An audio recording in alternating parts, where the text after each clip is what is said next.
Hello, everybody. Good afternoon. This is P. Francis McNichol, otherwise known as Phil to my friends. Um, I have a hodgepodge YouTube channel, and I love writing more than anything, and I also love guns. I love collecting guns.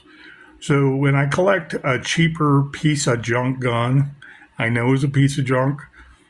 Please bear with me. The gun I'm about to review is some history about it. Some people might actually feel the need for it if they are not rich with a lot of money to spend. They are raising a family. They just want one gun in their household that they can get to at any given moment for safety's sake. Guns are the great equalizer for anything, even if it's a group of men threatening you. You have to choose when you're going to produce a weapon or any weapon to defend yourself. Okay. But by law, there is nothing written that you are safe with just three people that are unarmed against you, and you can't use any force necessary to defend yourself. Because if three guys attack you, of course, bodily harm is going to come to you, damage, injury. You might become incapacitated. And then when you have a weapon on you, that weapon might be used against you. Assailants never think of that when they're three deep, four deep with their buddies. It's like they'll attack one person and think it's easy prey. And then let's say they get the better of them that one time and they find a weapon on them. They steal the weapon or pistol whip them and run because they got a brand new weapon that they can throw down after their next shooting. It happens. Okay. So the gun owner or the weapons owner needs to be aware of that. And it's not up for you to explain these things to the assailants. Okay. If they're three deep and you're by yourself minding your own business and they have ill intent towards you and they're making it obvious, your life is now in danger. Common sense stuff. Hey, you have to decide what you're going to do at that time. I can't tell you what to do. I know how the law looks at a lot of things, barring a liberal judge or a George Soros DA. Okay. Most juries would look at that as, yeah, you were in fear for your life. Detectives most likely might not even bring up a case like that under those circumstances when you explain you feel and you felt your life was in danger. So a cheaper gun might be that equalizer that wards them off. They run away and they say, oh, this guy is armed. He's going to fight. He's going to make it hard for us. Let's not even chance it. Let's leave. So let's say you don't have expendable income. What do? You buy a cheaper gun you know that works and it just has a bad rap. Or you buy a cheaper gun and you test fire it and you know it works and you know it's a piece of shit. But it's all you have at that time with maybe a blade, with maybe a baseball bat, okay, using less deadly forms of self-defense, so to speak, in your domicile. You can use whatever you want in your house within reason to defend yourself against those home intruders. That is your castle. That is your castle, and all these doctrines are to protect you and your family within that castle so outsiders do not come in and threaten you, harm you, steal something from you. They escalate it, and then they harm your family. Okay, that is so egregious. Common law has covered that a long time ago. But again, some liberal enclaves in the United States and these George Soros attorneys like this dickhead out of Fairfax County who's letting molesters go for free just because they're illegal immigrants and not helping ICE at the same time. It's like, what about the victim? Most of the time, the illegals' victims are immigrants from their country or same ethnic background, same language background.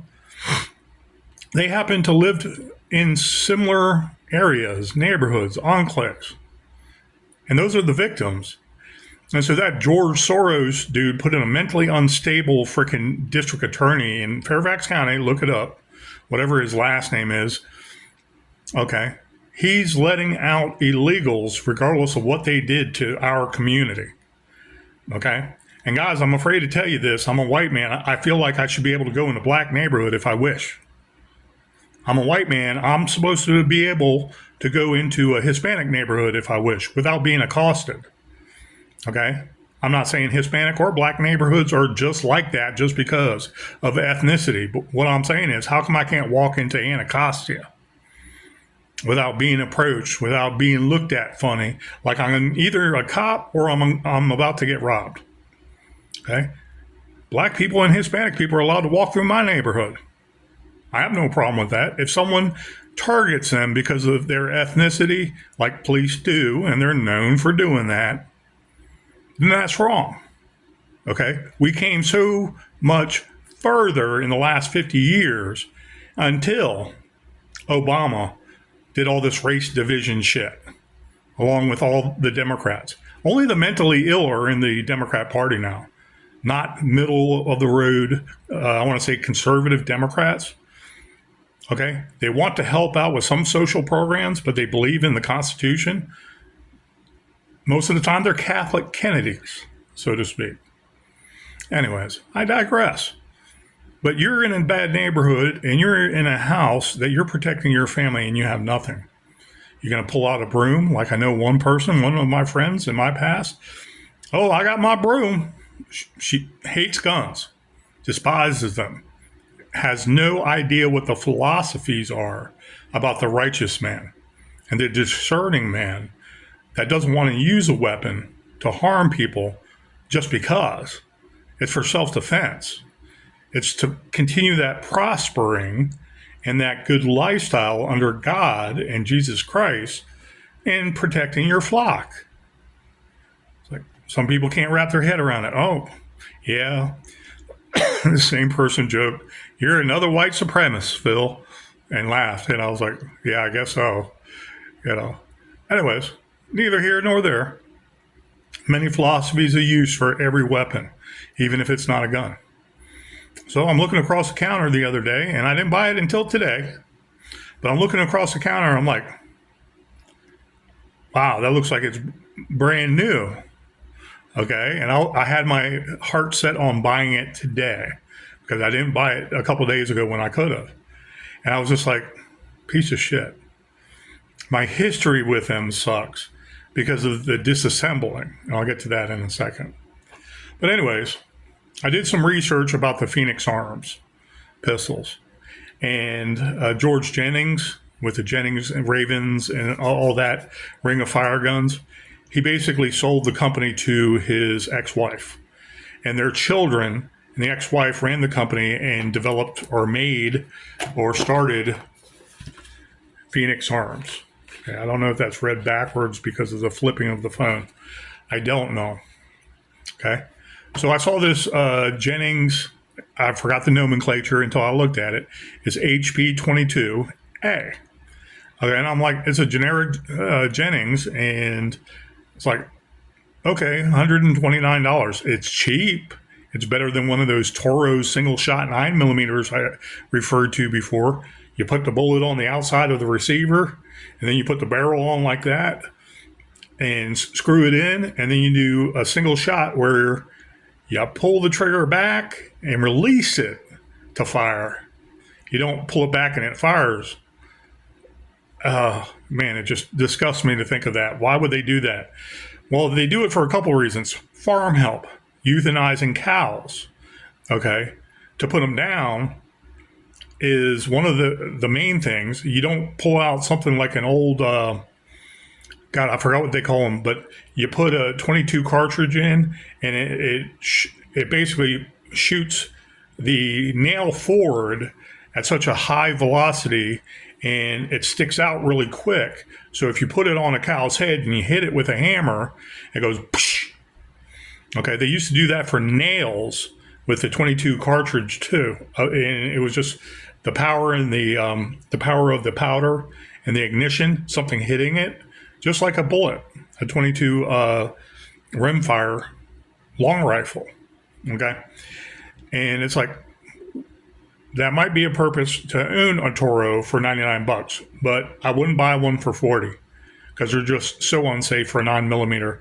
You put it on the wrong way, you never know what might hit that bullet, and will it be enough to go through the barrel as you're placing it on and then shoot through the barrel and actually kill someone 100 yards away?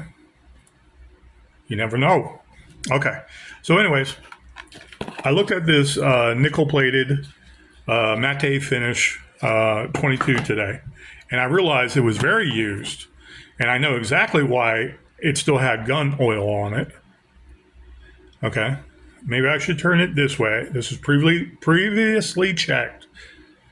22 HP22A by Phoenix Arms. So with their history, I know the Ring of Fire guns because I had a little 25 I put in my pocket when I was a police officer, a little Raven 25, and I love them, and I didn't trust them with my life per se. I kept them fully loaded, and I just watched everywhere I go and made sure I didn't bump into anything because I saw how they were made with the sear that can go up and down by very rinky-dink springs. And any locking mechanism on there on the side, I didn't trust worth a damn, especially with a round in the chamber. And so what I would do is put it in simple holster. I have my my LCP Max in, okay?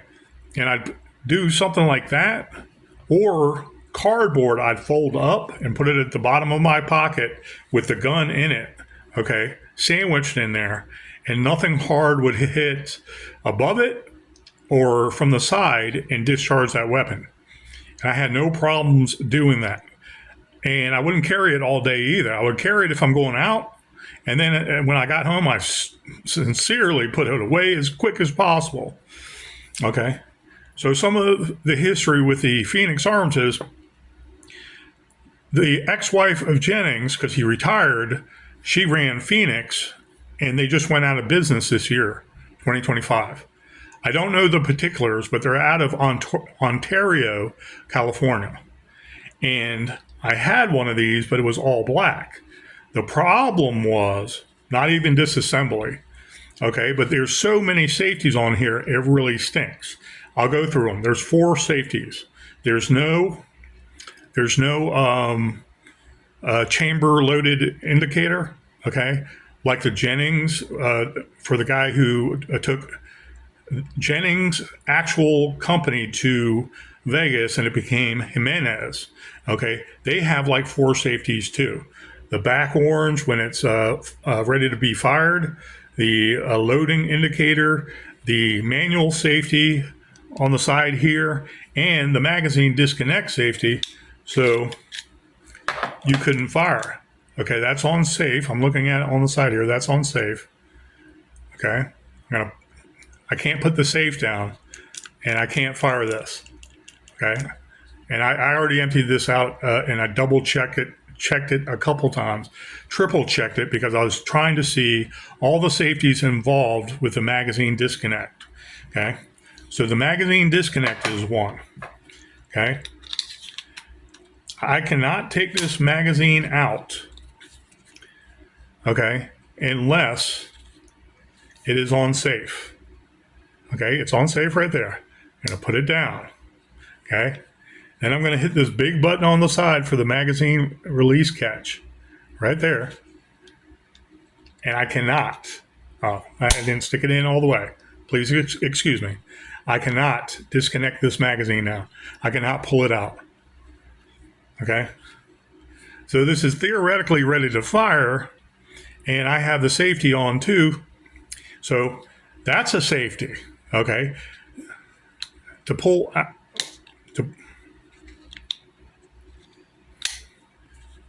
this is okay. So now I'm taking out the magazine. I can't even pull the hammer back.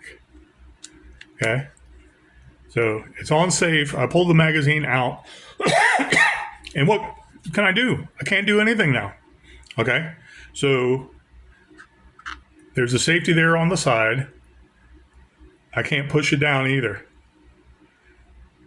I can't push it down to make this fire.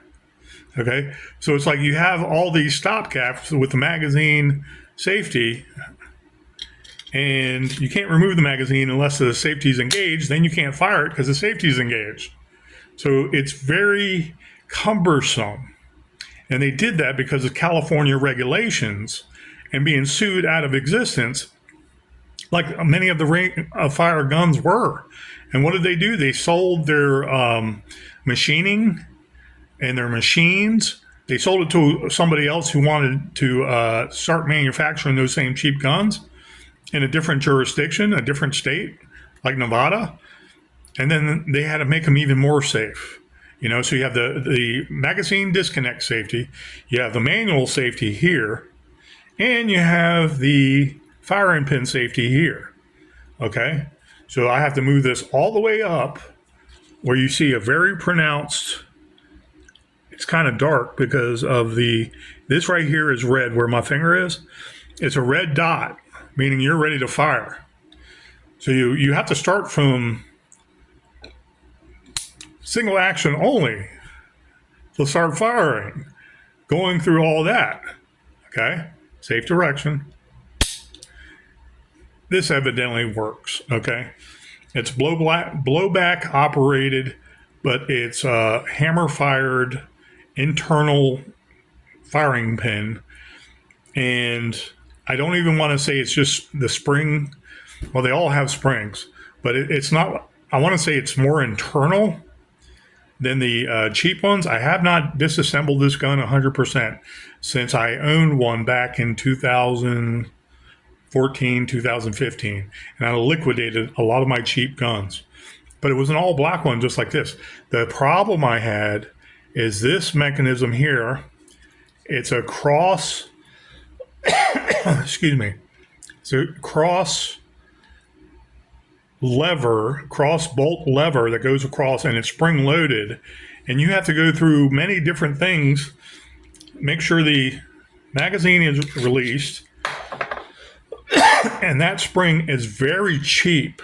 So if you get that spring bound up, there's another mechanism right here around the trigger, on top of the trigger, that it seats down and the spring and the tube connect to. And this spring is the thing that holds it together with the tension. And it's so difficult that if that cheesy spring bends anywhere inside this channel, the width of this gun, they have a channel in here. This bottom half, the channel goes all the way down. Then the spring actually bends and breaks, and you can't get it on properly. Okay? Or you do, and then it's very hard to move this thing after you're done cleaning. I'm going to take some time and do it on my own and tinker with it. But I'm just doing a brief review of this. I can see why they're out of business, because they didn't try to improve this and move somewhere else from California. You know, the serial number is right there on the back, right there. You can see the different shiny discoloring. Model HP22A, 22 long rifle caliber auto, made in USA. On the barrel it says 22 long rifle clearly, and above this mechanism here, this lever that always breaks when people try to fix this gun and clean it and take it apart and put it back together again. That spring always breaks, and that disables the gun entirely. It's like, why do you want to shoot it at that point? You have to do a lot of things to clean this. This is worse than the high points. The high points at least work every time. That system of the same thing where you push in and then pull up is so much easier than this. Why did they do this? You know, that has nothing to do with safety. It was just a different way of mechanizing the gun. It's like, so anyways, 3-inch barrel, 3-inch to 5-inch barrel. This model right here came with a 5-inch barrel, okay? And that was the one I had. It was like a target pistol 22, and it was really nice. And I had the option of going to the smaller barrel. So that's how long that barrel is, seated right next to each other. Okay, so you have another 2¼ inches. This is a 5-inch barrel. Comes with it, and 2 total magazines. So 10-round magazine. So you have 11. If you're lucky and you trust one round of 22 up the pike with all these safeties, you have to shoot this a lot at the range and figure out which safety you can have on the safest and easiest way to deploy this for your own safety. Okay? Would you have one in the chamber and let's say this, okay, let's put this hammer block safety off, so we can use it. So you have the slide mounted safety right there. Okay, one in the chamber. Okay, you have a full magazine. Someone's breaking in your house. Bam. You put the safety down and then cock, and then you're ready to go. I'm assuming you can do that with practice, and I hope it's a safe way to do it, because you never know with these ring of fire guns. The safety mechanism might be off a hair. The only real safety I trust beyond anything is the hammer block safety, where you can push this down and you can kind of feel the actual hammer move. There's a little lever inside. When you put the safety on, it pushes the hammer out, and it can't engage that firing pin at the end of the slide. So let's test this.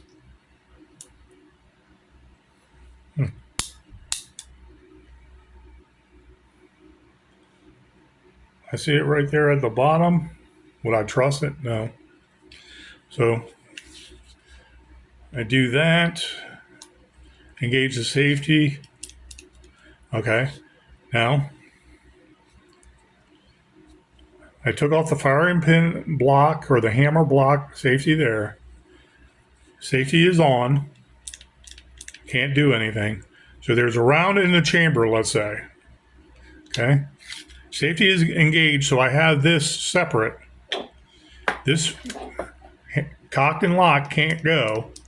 I have this somewhere in a safe location. Okay. Put the magazine in, fully loaded magazine. Safe down. Works.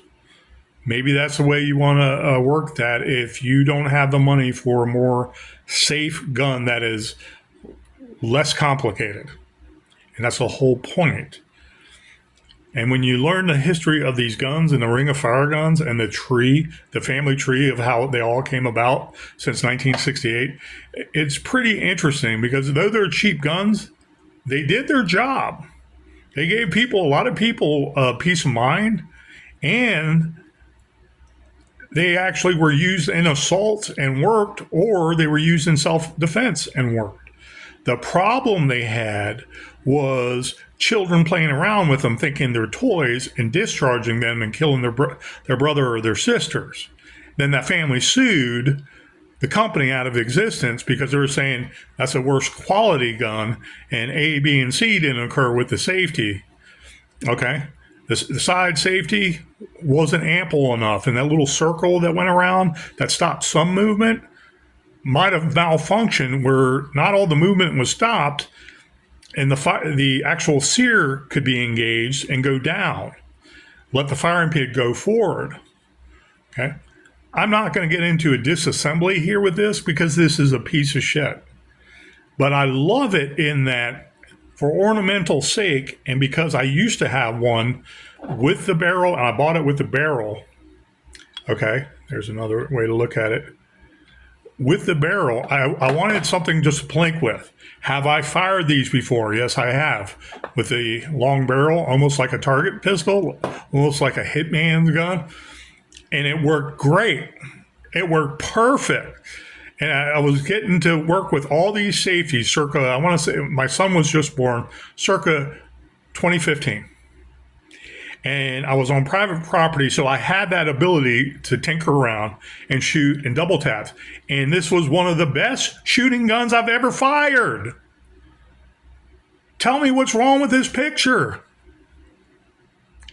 It's kind of bulky. It's kind of got some weight to it for a pocket pistol, but it shoots great. I was like, the day I shot this, I went to the edge of my friend's property, and there's a roadway that's open to the public right beside his property. And when you go to the end of the roadway, there was just telephone lines going in and out of the woods. Okay. And I test fired that bad boy, and I was shooting it, and I was like, I can't load it up quick enough because the shooting was actually that good. I didn't go down to our range that we set up way into the woods, but because it was 22, I knew I can get away with shooting it in the backyards of people. I mean, it was his property, but I mean, the sound was almost, I want to say 50 yards to 75 yards away from other people, and they knew we shot there. They were raised on deer hunting. They loved their guns, so it was not an issue. But in essence, because it was a 22, I didn't go all the way in the woods, and I was just shooting it. And I was double tapping, and I was unloading magazine after magazine. And I was like, okay, time to clean it up. And that's when I had the problem disassembling junk. It shot well. It shot better than any 22 I had before. Even the... God, what was it called? The Neos, the Beretta Neos, that longer target pistol looking gun. I used that for dispatching raccoons on our property at the time, which was like 5 miles away from my friend's property. But the Neos was easier. Even that was a complicated disassembly procedure. But this takes the cake. All these safeties are not needed. And you know what? Get some good lawyers and lawyer up with a big firm to defend your right to make guns, especially with all these safeties. Don't go out of business. I mean, are you doing marketing? Are you trying to make lower gun prices like Bear did? Whoever is Bear now, you know, that does the cheaper derringers that work really well, but you move the mechanism and you hear the springs. It's like, it doesn't inspire confidence. I think it's called Bear. I forgot what they used to be called. Someone please remind me. But anyways, Phoenix Arms. Phoenix Arm was in High Point. They also said High Point back in the late 70s was a Ring of Fire gun. And no, they got away from that because their safeties actually worked. Everything with a High Point actually worked, but they were big and blocky, and they got a bad name as being Ring of Fire. Well, anyways, these guys just went out of business this year, 2025. And I can see why, if they're not marketing this as a cheaper gun, but still self-defense. Please practice with this, okay? Please be safe with this. Every American has a right to defend themselves, however. This gun works. It does work, and it shoots very, very well. It's one of the best firing guns I've ever fired. Up there with my Sig Sauer 320 and my Glocks when I was a police officer. That's how serious I am. Better than LCP, but the LCP works better and it's easier to disassemble and you can use it quicker and you can conceal it and it's very light. See what I'm saying? $129 gun. I didn't know it was that used, but I took it anyways because I was like, yeah, that's one I don't have. I think I might have one in one of my nooks and crannies of my house, my apartment, in my safe. But I never pull it out. Well, the short one was a different color scheme. And I thought if I did have it, I'm going to do an inventory soon and update my inventory. This is nickel plated. It's a matte finish almost, but it's nickel plated. And it's like a dull nickel. Very solid gun. This gun will last for years if they could get over this lever part that goes all the way across. You move it forward. And also with this, all right, 2 barrels. I'm eventually going to disassemble this and put this in if I choose to fire this anytime soon. I'm going to pull out, I believe I have one with the long, the barrel. I'm convinced of it now. It's all black, painted. Phoenix Arms doesn't go into the really nice blued process like Smith & Wesson does. Lost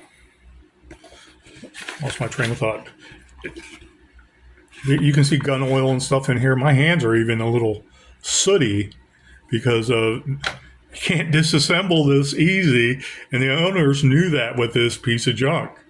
And whether it's a piece of junk or not, I have no doubt this will probably work when I want to go plink, but I'm not going to use this for self-defense. I'm not. I don't recommend it, but you could in small closed quarters, an apartment, a smaller house. Again, what can you afford? It's better than a bat with armed suspects. But it didn't even come with the instructions. So I'm going to research more about it. Excuse me.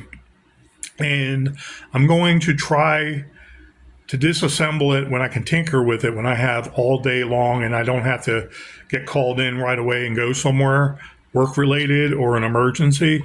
And I'm going to disassemble this and see how to. It doesn't even have the instructions. That's how old this box is and cheesy. So I'm going to put that back in here. I should have talked them down again.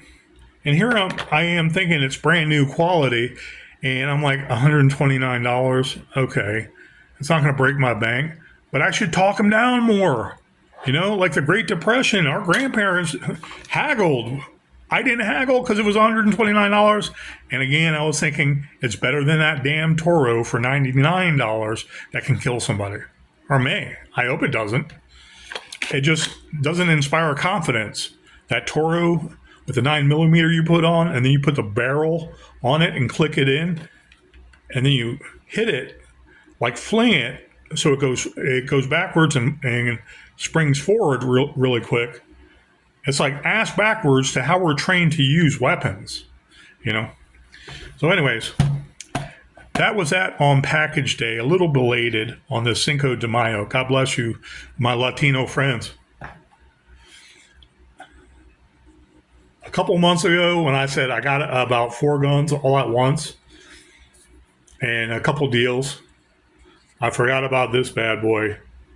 The Charger 1022 Charger takedown. And most people that are gun enthusiasts know everything about the 1022. One of the most ergonomical guns that are used and can be fitted with other furniture and I want to say other stocks and hand grips and attachments and everything you can do like a bipod. So I can set this up on a tree with a good scope and I can take out varmints and feel very comfortable not holding this all day long. But this is like a mini, I want to say military weapon. And it has a bipod, and you can just plink all day long without the stock, you know? And you would anyways. If you had a stock right here, your head would be right there anyways.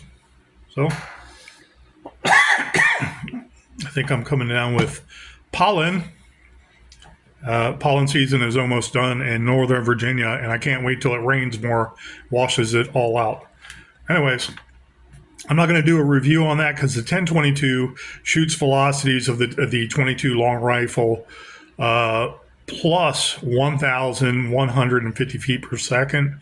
Depending on the length of the barrel, you'll have speeds going up to 1.4, 1.5. If there's specific ammo, there probably is, so don't quote me on it.